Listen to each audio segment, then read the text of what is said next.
Welcome to the Author's Edge, Marketing for Authors. In this podcast, we are giving you the opportunity, the inspiration, and the tools to be the author you know you're meant to be. Whether you're a seasoned author or you're just picking up that pencil, we have information and we've got stuff for you. Plus, so many freebies, so many opportunities. Today, I'm so thrilled and honored to welcome someone truly special. Jessica Fein is not just an incredible author and an advocate, but she's also a client who I've had the privilege of working with for a few years now, and that's how our friendship developed. We started working together in the beginning on her book proposal, which was already drafted, but my special brand of polish is what she was looking for, thank heavens, to pitching agents and building her platform. So I've really been able to be a cheerleader and an audience member and a team member along the way, and a resource, obviously, and writing her book description. That was amazing. But what you're going to hear today, just a reminder, because I do these intros after the fact, what you're going to hear today is how this all unfolded for her and the ripple effect that she gets to have now and the benefit to readers and our understanding of our human experience. At a recent book launch event, Jessica's book sold out in 17 minutes. And this was a big retailer. And 17 minutes into a 2-hour book signing. This is evidence that her story is her own, but the promise, the theme of her book is universal. If you don't know, Jessica Fein is the author of Breathtaking, a memoir of family, dreams, and broken genes. Having lost her parents, her sisters, and her teenage daughter, she is a reluctant expert in grief. You can check out her Psychology Today blog. I will put it in the show notes. You can check out her podcast. I don't know how you do it. I will put it in the show notes. You can also watch her TED Talk about grief literacy. I will put that in the show notes. Okay, enough creds and accolades and applause for me. Let's hop in and talk to Jessica. Welcome, Jessica Fein. I'm so glad you're here. Oh my gosh, so glad to you're be here. Thank you. We are friends in real life, but I'm glad that we're talking today because people never talk about what's going on with them behind the scenes. It's the, hi, how are you doing? Oh, I'm fine, kind of cursory thing that keeps us from really connecting. But your memoir, Breathtaking, which is behind you and it's behind me, Breathtaking, a memoir of family, dreams, and broken genes by Jessica Fein, is deeply personal and powerful emotionally. What inspired you to take the leap and share your family's story with the world? Well, first of all, let me say that what you described in terms of the, hi, how are you? Fine. I loathe small talk. In fact, I talk about things that we write. I once wrote a whole piece about all of the things we say in passing, like, what's up? Nothing much. What's up with you? How you doing? Great. How you doing? It's all just, it's noise. It's noise pollution. And A, I'm not comfortable in it, that whole small talk kind of thing. And B, I'm not really very interested in it. So what prompted me to tell this story really happened pretty much right when Dahlia was diagnosed. So first of all, I enjoy writing. So it was something I had done before. I was a columnist way back when. I had been a professional writer before all of this happened. And when I say all of this, I mean just the few little things I described in the book. So that is a natural, some people might go work out when they're dealing with things. Sometimes I wish I was one of those people, but that is not me. some people, people have different ways and things that they're drawn to. So for me, writing did come as a natural outlet.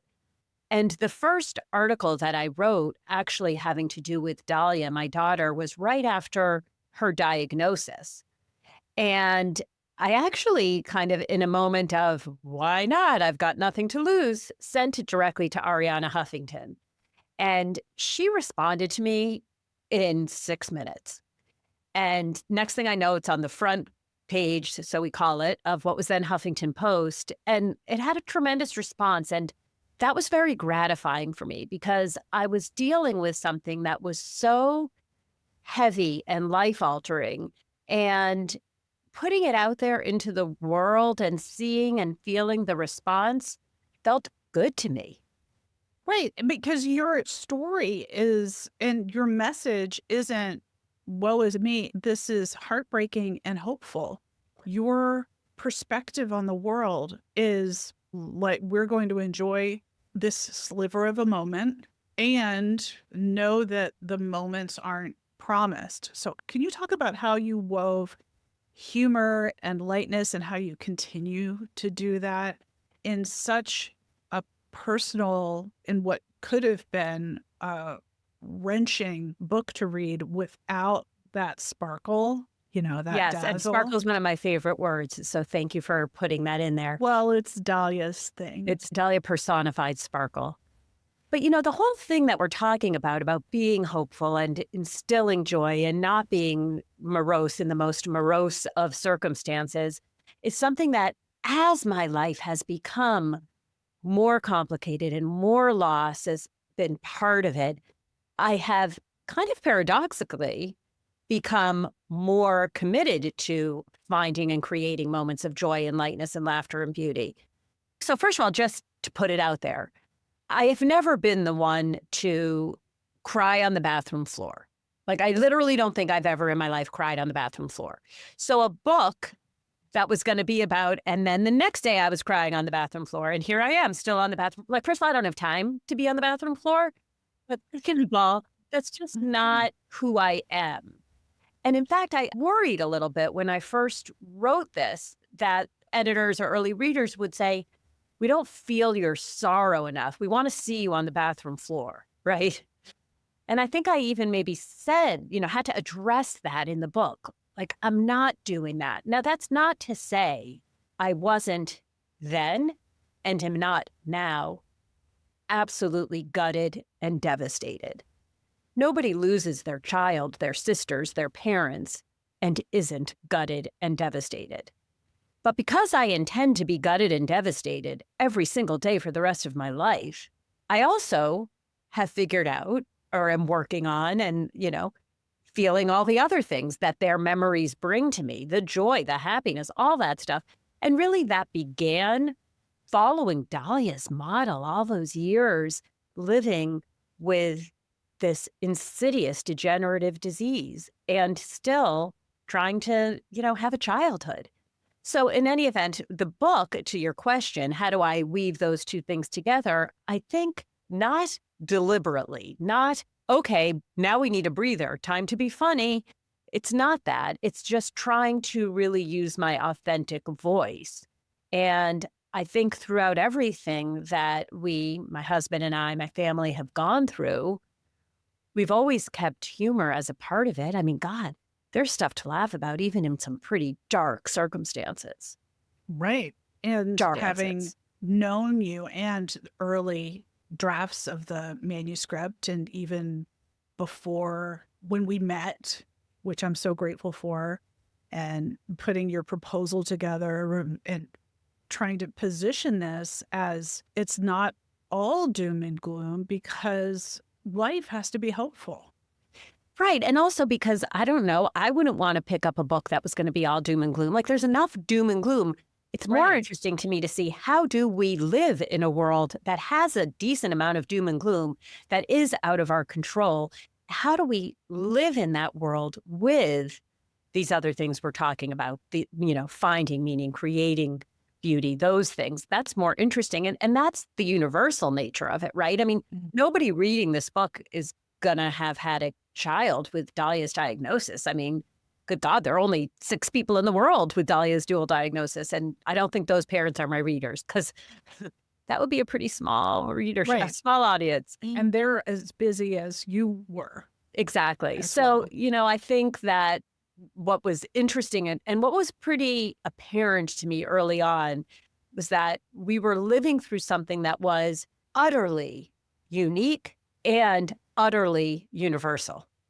I think that's what, when you did a round of querying agents that first time, and you got some nice notes, but it was like, I'm not seeing your platform or whatever. We had to address that opportunity to establish a digital presence. And you started pitching because, you had been contributing to the Huffington Post, but one media outlet isn't enough. And remember, we were talking about building your byline basket. We want your Byline basket to basket, have, such an Allison Lane term. I love it. well, and people have to ask me all the time, what is that? I'm like, it's your basket of eggs. They're all different colors, right? We want a little variety. You can't be the Huffington Post woman. We want you to be more available and visible because our job is to boost your discoverability so that your book is more discoverable. And that's what publishers want. And then when we did that and you went away and pitched, and I think it was a couple of weeks later, you're like, hey, I got a yes.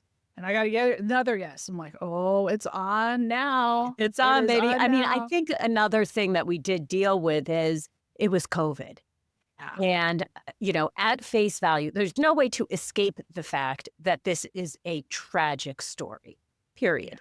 And, a lot of the feedback was, kind and lovely about the writing, but like, we're looking for comedy, we're looking for upbeat, we're looking for escape, we're not looking for terminally ill child. So that was another thing that we contended with.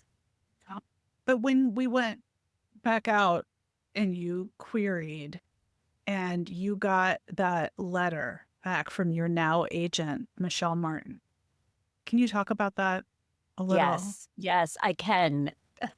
I remember by my favorite line by heart, which said, after reading my proposal, I feel like I've both fallen to the ground and been lifted to the stars. And I was like, okay, she's my agent, because anybody who Oh my responded God. to the work that way was going to believe in it and make it happen. And so that really moved me. Plus, she got back to me. I don't know, it was Like that. I don't even think it was a day, right? No. And this is a lesson for you listener who's thinking like, well, I've sent 68 queries, and query, for those who don't know, is literary jargon for a pitch letter. It's a cover letter for a resume is the same as a pitch letter. So a query letter is how you pitch agents or publishers for your book. But agents know what they're looking for. They're all just like you skim your junk mail before you really go through. You're like, I'm looking for your query popped. And Michelle now represents, I think, 4 of my clients because she knows what she's looking for. Yes, though I will add to that. I mean, everything you say is obviously, so true and gospel. But I also know that if you were to go to her website, it said, I don't represent memoirs, and my publishers had not done memoirs. So even though you want to go for the person who's looking for what you have to offer, I don't know, I guess I think it's all about connecting, getting that reader, whether that's the person whose job it is to read the slush pile or the top person in the agency, feels moved by what you've written. Now, Michelle, when she sent you that love letter, and that I love that you memorized that line God, yes. from that letter. And then you went out on submission and you ended up getting 2 offers. And then I think your publisher sent you a letter as well. Is that right? Yes. Is everyone sending you love letters now? I think I'm gonna open put to pen receiving paper. more. If anybody listening would like to send me a love letter, please do so. I'm sure my contact will be in the notes for the show. Love letters are a good thing. I got to tell you, I got a love letter the other day from a reader, and I'm still thinking about it because it is a father, not somebody I know, nobody in common, a father whose child has a rare disease. And he said he is parenting differently having read my story. Oh, wow. And of course, anything like that, I always just credit to Dahlia because, I mean, I was the parent Dahlia created. I was who I was because of her. But I thought, isn't that what we're all doing? You know, if you get one reader who it impacts that way. Wait, well, it's such a gift to hear from readers. It's such a But gift. And, you know, it's so interesting because as a voracious reader, before I had written this, years before, there were times when I wrote to authors, especially now, you know, it's so easy to find authors' information to tell them how much their work meant to me. And once in a while, I hear something back. But now being on the other end of it, oh my God, it means so much to me. I mean, sometimes I'd be like, why am I even doing that? Are they even going to read this? You know, because it's so solitary. The writing piece of it is so solitary. And then you go through the whole busy process. And then the reading part is solitary. And being able to bring those two ends together is so gorgeous, I think. yes, even podcasting is solo. I'm in the basement. I mean, I do have And my I'm in the dog. loft. So between Right, us, you're right. We're sandwiching life. And sometimes, you know, I'll get a DM from someone I've never heard of saying, I heard this, you revealed this, I understand my opportunity better. Or when I've been on a podcast, I can't believe you just laid out all your traumas. Like, well, I'm a book coach. If I can't, if I'm all shiny and nothing's ever happened to me, how am I going to make someone who has a story to tell feel comfortable if the whole time I'm clutching my pearls? You know, so you true. cannot shock me. Right.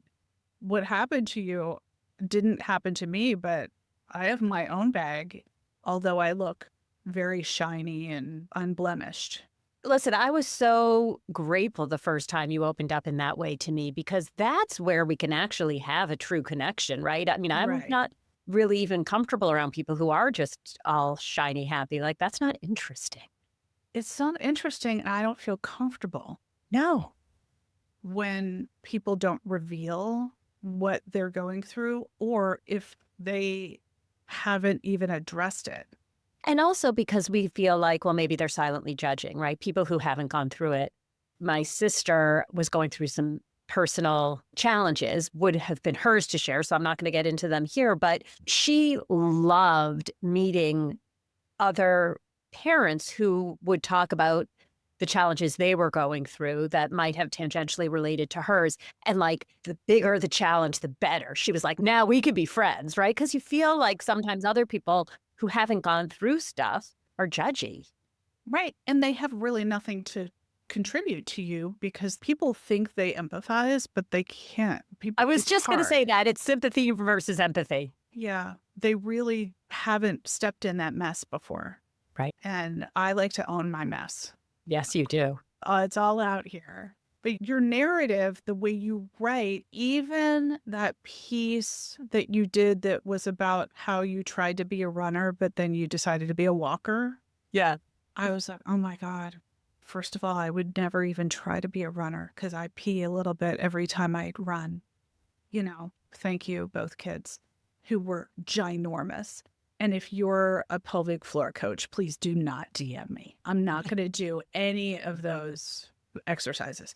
It's fine. I'll just be a little. I don't have to run. But your narrative feels so vivid and intimate. And you're writing about anecdotes and stories and lived experiences that happened a decade ago. Yeah. Can you talk about your process for revisiting those moments and then crafting those memories into even the articles you write for Psychology Today? They're so rich in story, it feels like yesterday. Well, thank you, first of all. One thing that I am starting to get better at, but it's still hard for me, is revision. So I think this comes from the fact that I was and am most comfortable with the essay format.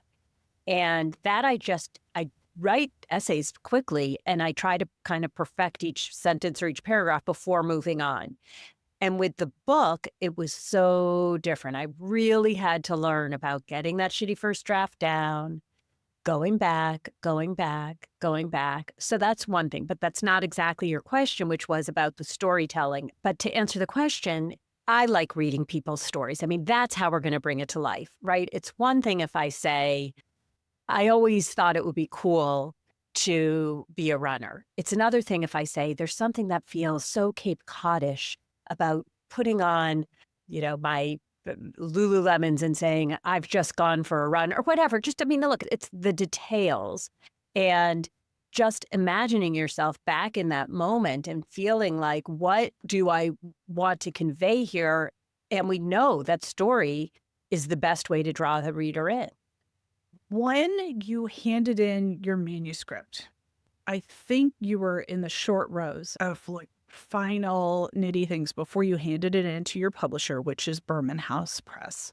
And then we were talking, as we did lots when I was in my driveway in the morning, spend an or hour. in the on the field, Right. had one of your kids' sports things. Yes, I'm a soccer mom now, lacrosse mom / basketball mom. So I'm sportsy, but I don't do any of the sports, so I don't get any of the exercise.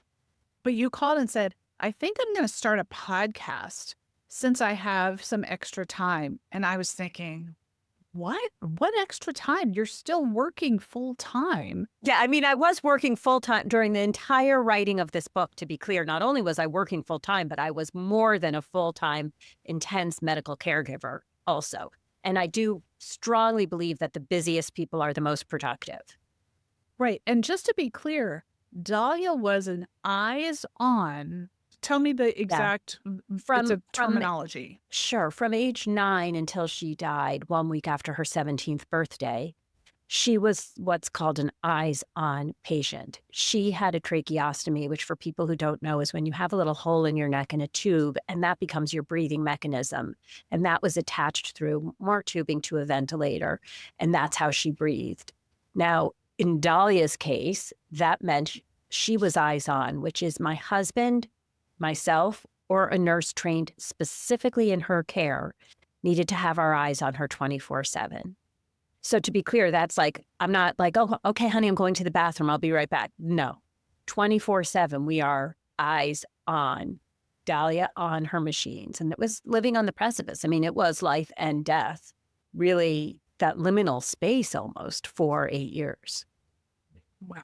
Okay. So you wrote all this book. You signed with Michelle, and then I think 2022, you must have handed in your manuscript. Yes. And then I think I'll start a podcast. Yeah.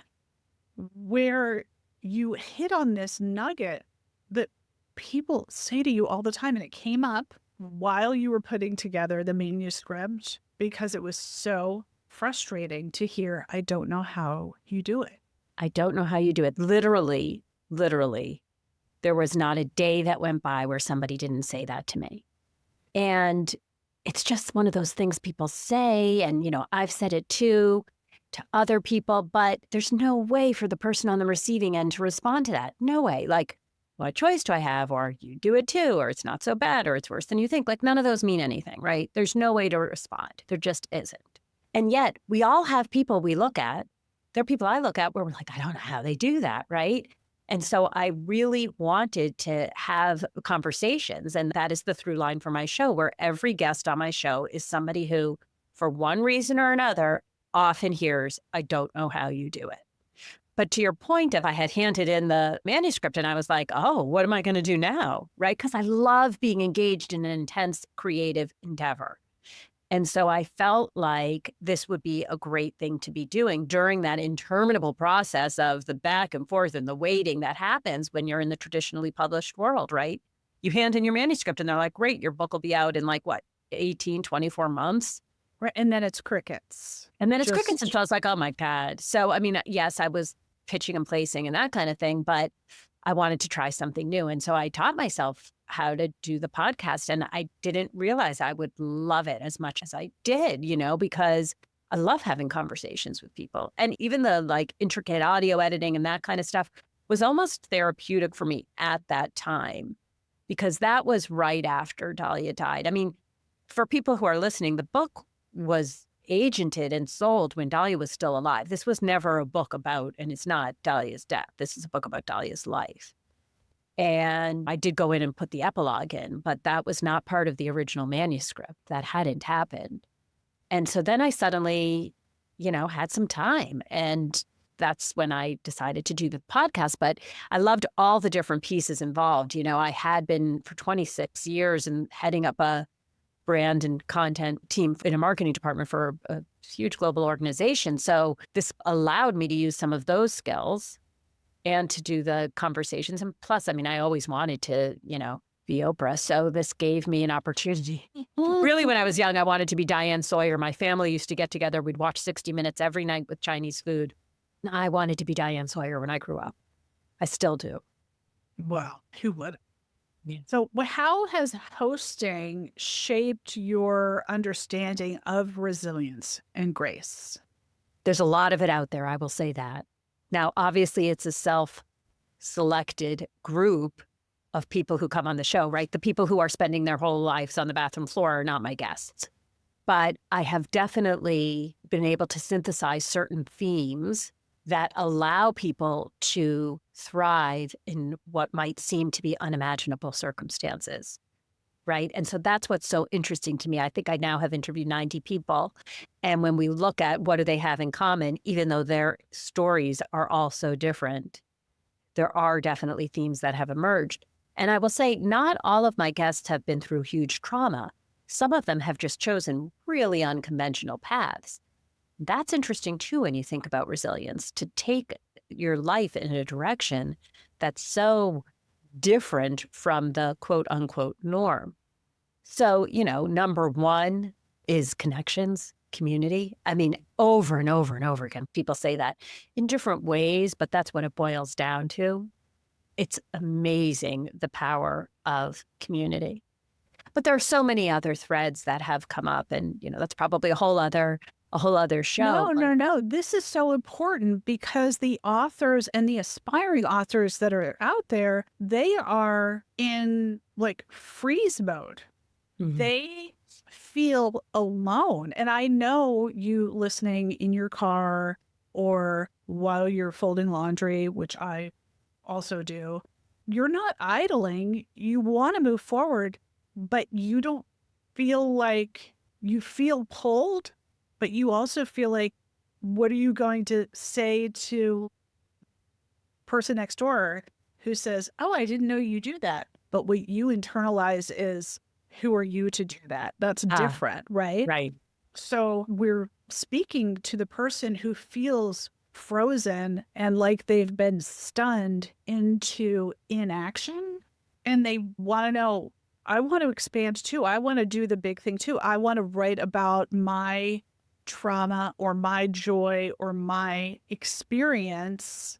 How do I move that? So I do want to talk about the themes or what you see as the connective threads. Yeah. And I think there are really two things here, right, that we're talking about. One is the resilience. What are the themes for people who are on the receiving end of I don't know how you do it? And then number two, this whole who am I too, right? So dealing with the former, which is these themes, number one is community. Number two is having something that you are involved in that is just for you. So many people that I talk to are intensely caregiving or intensely grieving or intensely running a huge business, whatever they're doing, right? They have these roles that define them, that are the things that people say, I don't know how you do it. Right. But maintaining something, doing something that is just for you is really, really critical for people to not get lost in the vastness of whatever it is they're dealing with. And that can be really different kinds of things. I have one woman I interviewed who said that she took up violin, but going every week to her violin practice, where she felt like this is just for me, that was so valuable for her, right? And I think when we talk about caregiving, which is now such a huge theme in our country, and, people in the sandwich generation, they're caring for their young children, they're caring for their elders, they're caring for their spouses. having something that gives you your identity, that allows you to remember who you were before. And as I felt, allowed me to remember who I would be after. And so for me, writing throughout was definitely one of those things. My husband brews beer and is building a canoe in the garage, He is great. the sweetest. But, it's different what's going to give you that feeling of independence and allow you to maintain your identity. I think another big thing is really this appreciation that many different things can coexist, that you can be in a situation that seems like, and in fact is, the worst thing that somebody could possibly be going through. And you can have joy. And you can smile and you can laugh. And it's not only okay, but it's so important, right? And so being able to appreciate that all these things do dance together and do become stronger because of the other, and not to feel guilty. I mean, we do such a number on ourselves, right? Like, oh my God, did I just laugh? How can I laugh when over here such and such is happening? No, you got to laugh, right? So it's understanding that we can have all of these emotions simultaneously. So there are a lot of different things. I mean, there's faith or spirituality. I mean, sometimes it's religious, sometimes it's hitting the yoga mat. That's not for me. But, that's another thing that really has emerged. You said something that reminds me of, I was talking to Megan Jarvis, who is a big fan of yours. I'm a big fan of hers too, so. Megan Jarvis wrote The End of the Hour and Can You Tell Me? And her podcast episode is coming up. And I will link to it in the show notes. It's either number 36 or 34, but I will link to it. What she said is that you have to find what works for you. And you have to try things. And if it doesn't work, like hot yoga is not for you, great. Don't try it again. You don't have to force something that's not for you. In the same way, you don't have to write the way you think the memoir that you love is written. You write the way that you want to. Your I know, and that's so a tough one. Unique. But it is a tough one because a lot of people you and I both know in common who are such gorgeous writers. And sometimes I'll be listening to their work or reading their work, either one. And I'm like, oh, who am I to think that I'm a writer? Look at this part. You know what I mean? I think that we all struggle with that a little bit. And my husband will tell me, well, look, it's like not even the same genre. You have a jazz musician and you have a hip hop, right? So you can't compare, but it's hard because you read these people with such admiration. And I do think there is something about writing that we hesitate to fully claim it. I mean, I have published 2 books, well over 100 essays, and also had a career being paid to write and corporate. And I still don't feel like I can say I'm a writer. It still makes me like, I don't know. It's a weird thing. Right. And we both have corporate backgrounds. When I was leading PR and marketing communications, I never felt comfortable calling myself a writer, even though I wrote every day. I wrote websites and speeches and it's so weird, right? Everything. And op-eds, of course, for someone else, because... And I don't think like that accountants are like, I don't really want to say I'm an accountant. Like, I don't think they feel like you can own that or like, whatever. But for some reason, and I wonder if it's because we do have other people we look at and we say, well, that's a writer. Maybe feeling like claiming it and saying I'm a writer means we're putting ourselves in the same category of people we admire so much that we feel like, how could we? I don't know. It's an interesting thing. I think if you're just picking up a pencil, you're a writer because you are writing and you're looking at someone who picked up their pencil a year ago and you picked up yours today. Right. You're both writers. And if you need to hear that or hear me yell that at you, then come to one of the Compassionate Critique, the free monthly events that I called, and I will take you by the digital shoulders and shake you until you say, I am a writer. I am a writer. I'll put that in the show notes. It's a free monthly get together. Oh my God. It's great. I can't recommend it enough. In fact, I've gone a couple times with drafts of things that I am working on and, just really got great feedback and get off and you pitch in place. That makes me happy. Oh, there's I so mean, much wisdom. Yeah. I mean, we can, there's so much wisdom in community. in And so community, but that also goes back in Allison to, Lane. well, thanks. Oh, I just giggled like a little tiny girl. But to your point, in community, you can get through hard things when you have community. Yes. When you're feeling like shaky, you turn to someone and say, I'm thinking of doing this. Do you think that's a thing? Yeah. Yeah. I postponed and delayed starting my podcast for 2 years because the technology scared me. I would get, my chest would clench up. Yeah. And finally, my client, now friend, Tracy Otsuka, was like, Allison, she talks like that. What is it that's bothering you? And I was like, oh, technology, I'm scared. No, let's break it down. Number one, you have to do that. I was like, oh my gosh. She said, clear your calendar today and tomorrow. And I want you to Voxer me. And if you don't have Voxer, it's a free app that's like a walkie-talkie and it's free, and free is good. Good and free is good. And so I like Voxer. And 2 days later, I had established my podcast and she gave me some shortcuts because I don't want to have to become an expert in all the platforms. She said, you can use Buzzsprout or you can use whatever the other one is. And she said, I use whatever the other one is, but I was really thinking of moving to Buzzsprout. So maybe just go with that one. I'm like, great. I don't even need to look. You just saved me a week of time. That's how I feel about getting a car, which I loathe the idea of being in a position where I need to get a car. And I would just so much rather call the person who's done all the research and say, what car should I get? Just tell me exactly what car, and I'll go get it. I don't need to try 17 different cars. Yes. That is how I feel about jeans as well. If anyone has a mom bod and it has super short legs, please DM me and tell me what jeans you're getting. Okay, so the pelvic floor therapists are not supposed to DM you. Yeah, but no. mom jean bod, I would love, some sort of stylist to be like, I understand where you are. Couple more questions. What's a book you love right now?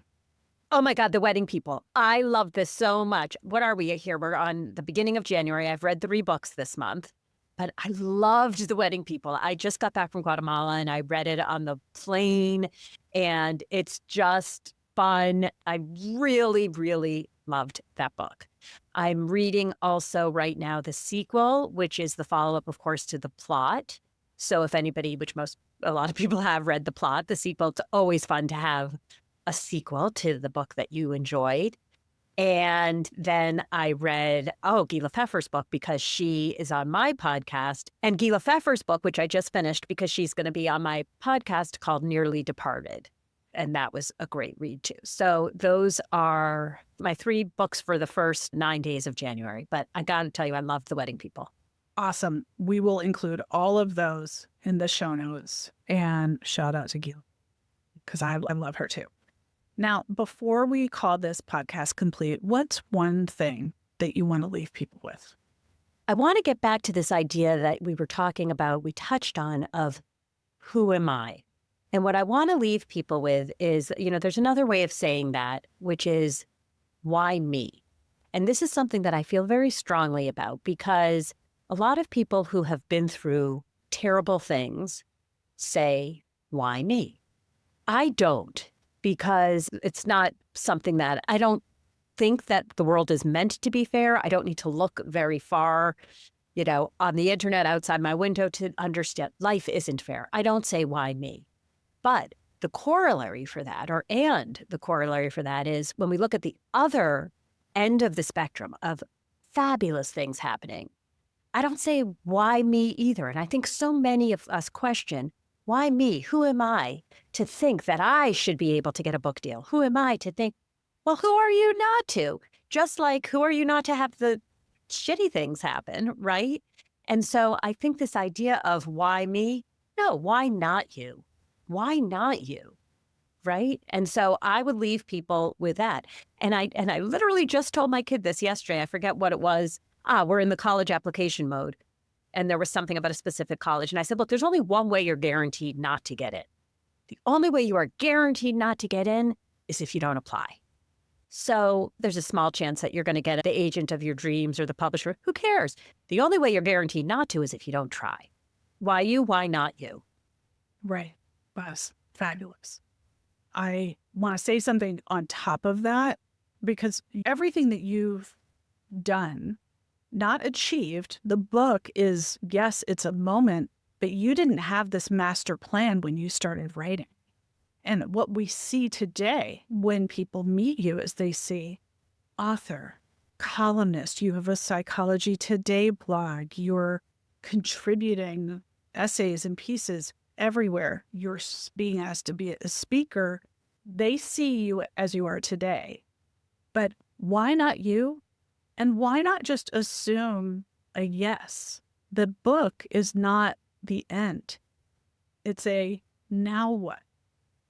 And allow yourself to expand your expectation and your goals. Dreams, that's not a dream you can't achieve, but a goal is something that's specific. So allow yourself to have a goal that you can drive toward and then allow it to expand. Jesse, the ripple effect that you are having now reflects all the steps that you took to get here. And we're so thankful. Thank you Well, I am very, so very thankful much. to you, Allison Lane. And I just want to say, anybody who wants, the combo of wisdom, getting it done, humor, real friendship and partnership, check out Allison Lane. And I just did a little commercial for you without I even know. being Well, your... thanks. I'm going to get that on a loop and just carry it around on my phone.